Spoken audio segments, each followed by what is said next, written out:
жарияланды. Ересек ер адам тиіскен ұл баланың жасы 11-де. Небәрі 8 жасар қызды аяусыз зорлады. Өрімде қыздың болашағына балта шапқан педофил қазір қамауда. Жан түршігерлік жағдай. Павлодарда 10 жастағы қызға тиіскен педофил сотталды. Таразда 12 жасар қызды зорлаған 38 жастағы педофилге 25 жыл түрме жазасы кесілді.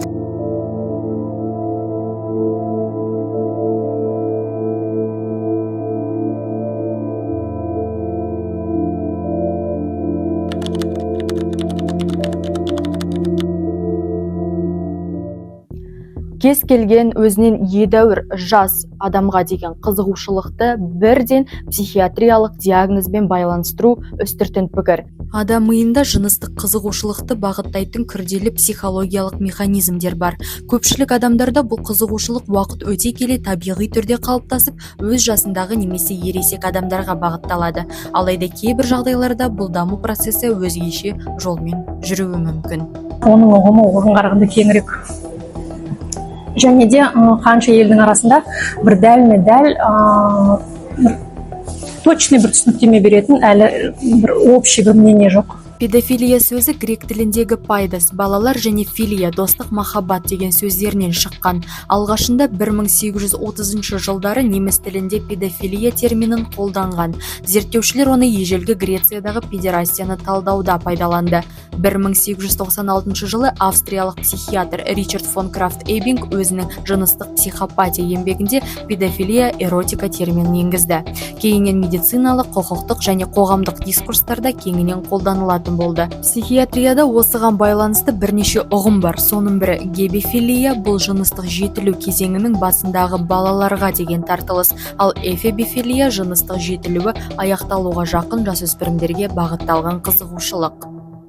Патология дейтін дүние бізде көбінесе шалыс ұғыммен байланыстырылып жатады, ал негізінде қарайтын болсақ, патология деген өзіңнен жаста болса дәрменсіз, сенің сөзіңнің ырығынан шыға алмайтын, сенің манипулятивтік бүкіл іс әрекеттеріңе бағынатын осал адамға деген жыныстық құмарту. Біз педофилияның диагноз ретінде дамуы баланың әлеуметтік аспектілерімен де физиологиялық ерекшелігімен де байланысты деп айта аламыз. Құмарлығы бар адамдар көбінесе кішкентай кезден өздері де зорлық-зомбылық көрген болып шығады, ол да бір қосымша фактор болуы мүмкін. Мұндай психикалық ауытқулар қайдан пайда болады? Ғылыми деректер бойынша біз бұны бір ғана қарапайым сөзбен жеткізе алмаймыз. Алайда медициналық және клиникалық деректерді жүйелеген кезде біз біршама қауіпті байқай аламыз. 2003 жылы медицинада біршама төңкеріс жасаған оқиға орын алады. 40 жастағы отбасылы, қарапайым өмір сүріп жатқан, мектепте мұғалім қызметін атқарып жатқан ер адам кенеттен порнографиялық материалдарға әуестігі оянғанын байқайды. Оны магниттік резонанстық томографияға жіберген. Сол кезде мінез құлықты басқаруға жауап беретін мидың арбифронталды қыртысында ісіктің пайда болғаны нақтыланған екен. Неврологтар мұндай жағдайды бірнеше себептермен түсіндіреді. Оның ішінде инсульт, деменция, мидағы қыртыстың зақым келуі және де тағы да басқа психикалық ауытқуларды алып келетін сыртқы факторларды көрсетеді. Дегенмен де бұл психологиялық ауытқулардың барлығында бір ғана себеп, яғни мидың психикалық жүйедегі бұзылысы және де қызметінің ауытқуы. Отбасында алмаған махаббатты басқа жақтан іздей бастайды.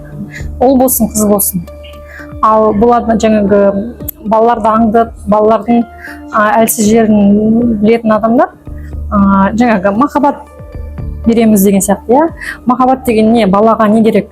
Сыйлықтар, тәттілер, ой, мен саған анандай қызық көрсетейін, мына жаққа барып, ана жаққа бүйтейін, саған балмұздақ алып берейін, керек болса барып қыдырайық деген нәрселермен. Ал бала үшін сол махаббат болып саналады. Өйткені бала жас ерекшелігіне сай, оның ар жағында, түпкі жағында тұрған нәрсені түсінбей тұр. Ең қорқынышты мысалдардың бірі Анатолий Сливконың оқиғасы.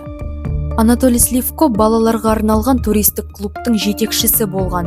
Оны үлгілі мұғалім, тәрбиеші деп құрметтеген. Жылдар бойы ол өзіне ұнайтын ұлдарды таңдап, естерінен таңдырып, фото, бейне материалдар жасау арқылы өзінің олжасы ретінде қараған. Кеңес тарихындағы ең атақты сериялық баскесердің бірі ретінде есте қалды. Мұндай диагнозбен жұмыс істейтін дәрігерлер аз, яғни бұл диагноз туралы ақпараттану деңгейі бізде жеткіліксіз. Негізінде ол емделеді, жақсы емделеді. Тестостерон деңгейін төмендетіп, балаларға деген жыныстық құмарлықты басатын антиандрогендер қолдануға болады. Сонымен қатар антидепрессанттарды да қабылдауға болады. Педофилия ең алдымен моральдық сенімсіздік немесе жаман мінез мәселесі емес. Ғылыми тұрғыдан алғанда ми қызметіндегі ауытқу. Қысқа мерзімді нәрсе емес. Ондай адам енді ауытқу болғаннан кейін өмір бойы терапияда болу керек.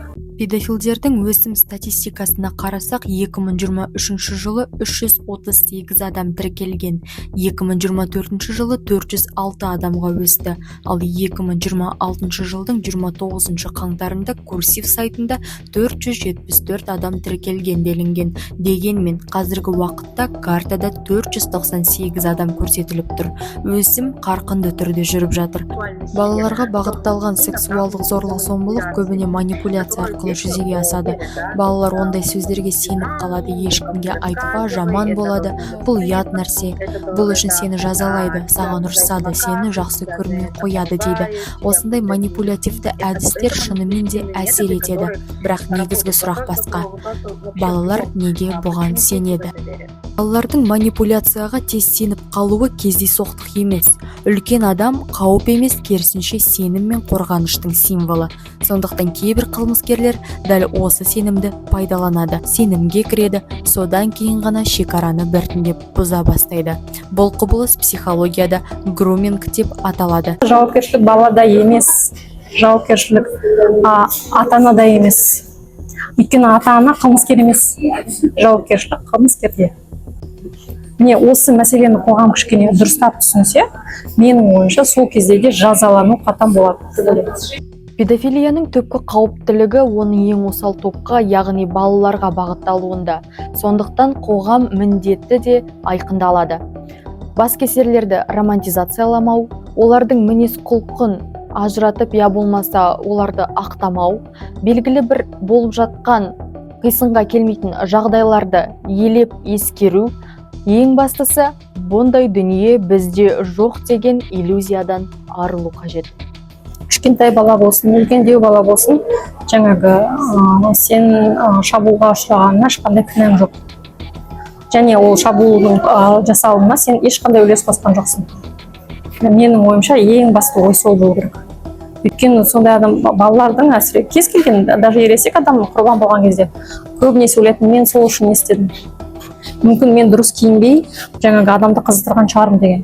Өйткені ол психиканың өзін-өзі қорғау әрекеті. Балаларға тек тәртіпті ғана айта қоймай, онымен қоса олардың қауіпсіздігі жайында сөз қозғау керек. Олардың жеке шекараларының бар екендігін және де өздерінің жеке бас қауіпсіздігіне қатер төнген кезде жоқ деген сөзді айтуға құқылы екендігін толыққанды түсіндіруіміз қажет. Бала отбасыда тек тәрбие мен тәртіпті, құрметпен, мәртебемен мейірімді ғана емес, онымен қоса өзінің жеке бас қауіпсіздігі жайында толық ақпараттандырылу қажет. Сонда ғана біз қауіпсіз қоғамға бір қадам жақын бола түсеміз.